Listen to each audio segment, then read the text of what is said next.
കൂടാൻ സാധ്യതയുള്ള സ്ഥലം കൂടിയാണ്. കാരണം വി എസിന്റെ രാഷ്ട്രീയ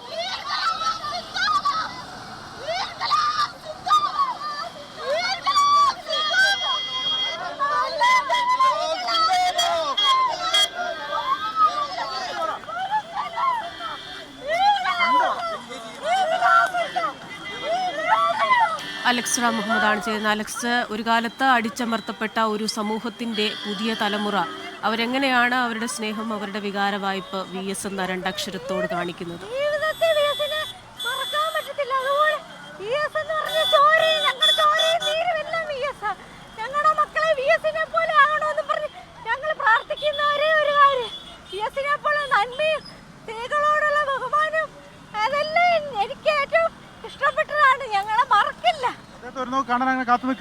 ഇന്നലെ ഉറക്കം പോലും ഇല്ലായിരുന്നു.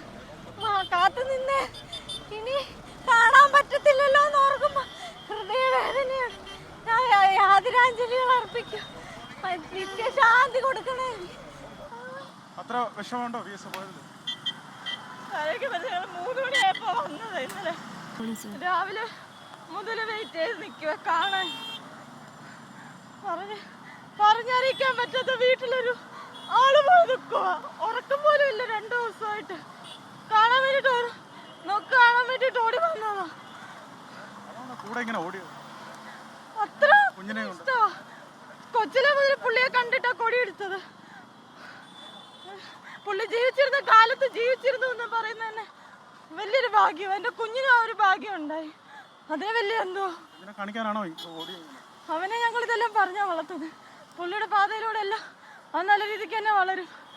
അവനെ കാണാൻ വേണ്ടി ഞങ്ങൾ ഓടി വരുമോ, പുറകിന്നേ വരുമോ. ഒരു നോക്ക് കണ്ടല്ലോ, അത് തന്നെ വലിയ ഭാഗ്യം. ഞങ്ങൾ 3 മണിയായപ്പോ വന്നത്. ഇന്നലെ വൈകിട്ട് 7 മണിയാകുമ്പോ വരുമെന്ന് പറഞ്ഞു. 3 മണിയായപ്പോ വന്നതാ. ഒരു നോക്ക് കണ്ടല്ലോ, അത് തന്നെ വലിയ ഭാഗ്യം ചേട്ടാ. ഗോപിക, കാശി. കൃഷ്ണ, ആ ദൃശ്യങ്ങളാണ് കണ്ടത്. ആ വാഹനത്തിന്റെ വശത്തുകൂടെ അവർ അങ്ങനെ കുതിച്ച് പായുകയായിരുന്നു. അത് അത്ര കണ്ട് വൈകാരികമാണ്. അവർ പറഞ്ഞത് വി എസിനെ ഒന്ന് കാണാൻ വേണ്ടി ഓടി എത്തിയതാണ്. ഇന്നലെ രാത്രി എത്തിയതാണ്. പുലർച്ചെ 3 മണിക്ക് ഇവിടെ എത്തുമെന്ന് കരുതി അവർ വെയിറ്റ് ചെയ്തതാണെന്ന് പറഞ്ഞാണ് അവർ കുഞ്ഞിനെയും കൊണ്ട് പാഞ്ഞെടുത്ത്. ഒരുപക്ഷെ അപകടം പോലും ഉണ്ടായേക്കാവുന്ന ഒരു സാഹചര്യം ഉണ്ടായിരുന്നു.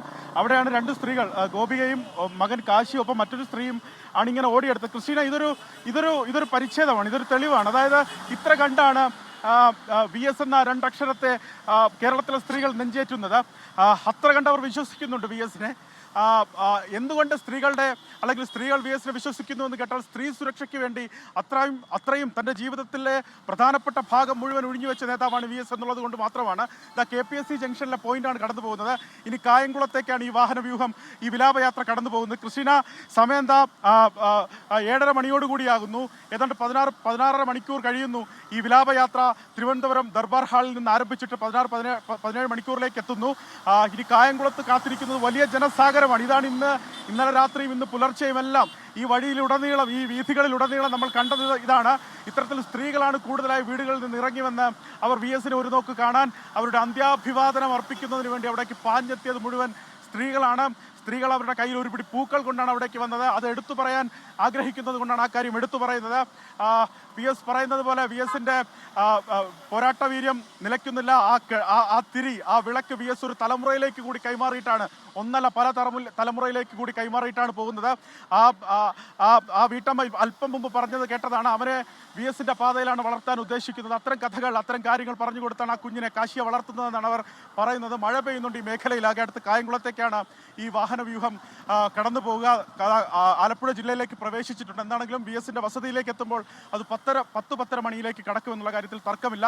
വലിയ ജനാരവം, ജനസഞ്ചയം ഇങ്ങനെ കാത്തു നിൽക്കുന്നു. തങ്ങളുടെ പ്രിയപ്പെട്ട നേതാവിന്, വിപ്ലവ ഇതിഹാസത്തിന്, ഒരു നൂറ്റാണ്ടിന്റെ സമര പോരാട്ടത്തിന്, സമര ഇതിഹാസത്തിന് അന്ത്യാഭിവാദനം നേരുന്നതിന് വേണ്ടി പ്രായഭേദമന്യേ, ലിംഗഭേദമന്യേ ജനം ഒഴുകിയെത്തുന്നു. അതിൽ വലിയൊരു പങ്ക് സ്ത്രീകളും കുട്ടികളും KPSC ജംഗ്ഷനിൽ നമുക്കൊപ്പം ചേർന്നത്.